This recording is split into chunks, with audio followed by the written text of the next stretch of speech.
अमेरिकी पुलिस में शामिल होंगे किलर रोबोट्स। रोबोट्स पर हमने कई फिल्में देखी हैं।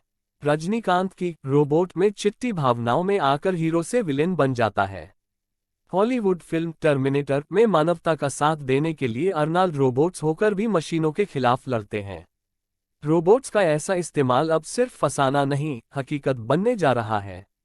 अमेरिका की सैन फ्रांसिस्को पुलिस ने अपने डिपार्टमेंट में ऐसे रोबोट्स को शामिल करने का मसौदा तैयार किया है जो इंसानों पर गोलियां भी चला सकेंगे।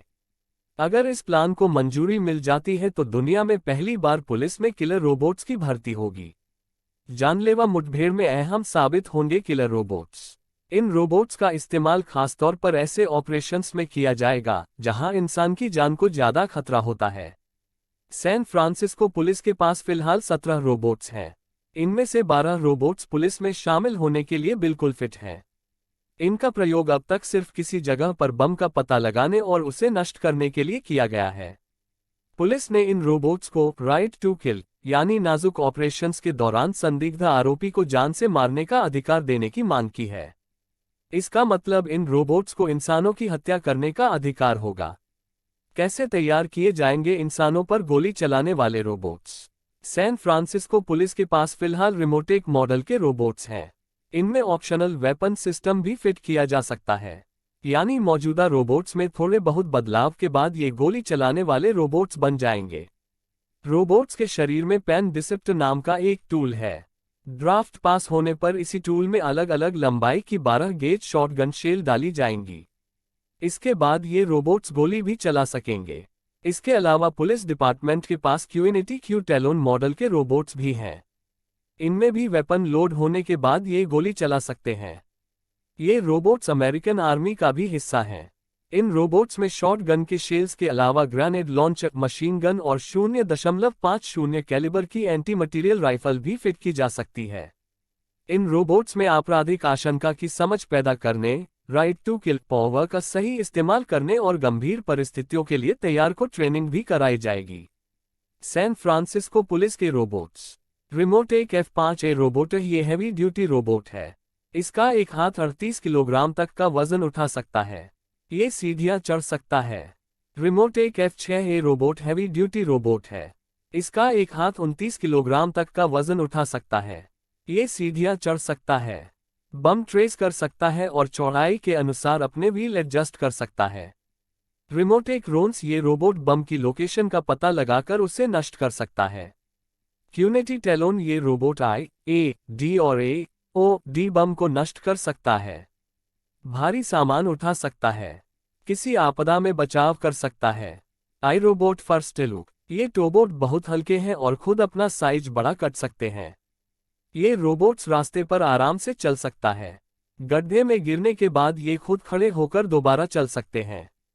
टेकोन स्काउट रोबोट ये टोबोट ऑपरेटर को बाहर और अंदर के रियल टाइम ऑडियो और वीडियो दे सकते हैं। इस्तेमाल के बाद इन मिनी रोबोट्स को फेंका भी जा सकता है। क्यूडनेटी ड्रैगन टनट ये रोबोट कई मीटर की दूरी से भी ऑपरेट किए जा सकते हैं। कैसे काम करते हैं ये रोबोट्स?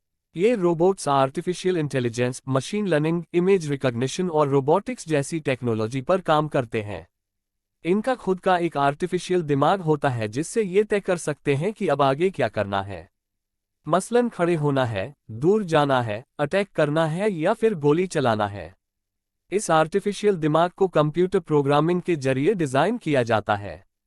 प्रोग्रामिंग जितनी बेहतर होगी, रोबोट्स उतनी अच्छी तरह से अपने निर्णय लेंगे। हालांकि सैन फ्रांसिस्को पुलिस ने इन रोबोट्स के लिए ऑपरेटर्स रखने और इन्हें पूरी तरह रिमोट कंट्रोल्ड बनाने का दावा किया है। बिना कंट्रोल के ये रोबोट्स बेहद खतरनाक हैं। ये रोबोट्स खुद ही अपने शरीर की चोट को कुछ हद तक ठीक कर सकते हैं और फिर इन्हें नष्ट करना बहुत मुश्किल होगा। इंसानों पर गोली चलाने की कमांड पुलिस अधिकारी की अनुमति के बाद ही दी जाएगी। सैन फ्रांसिस्को पुलिस की ड्राफ्ट पॉलिसी पर अब तक क्या क्या हुआ? सैन फ्रांसिस्को की किलर रोबोट्स वाली पॉलिसी को रूल्स कमेटी ने मंजूरी दे दी है। मंजूरी देने का तर्क ये दिया गया है कि भविष्य में ऐसी खतरनाक परिस्थितियां बन सकती हैं जिनका सामना करने के लिए इंसान को दांव पर नहीं लगाया जा सकता। इसलिए रोबोट्स को कुछ खास ऑपरेशंस के लिए तैयार करना होगा। 29 नवंबर को ये ड्राफ्ट पॉलिसी मंजूरी के लिए बोर्ड ऑफ सुपरवाइजर्स के सामने पेश की जाएगी।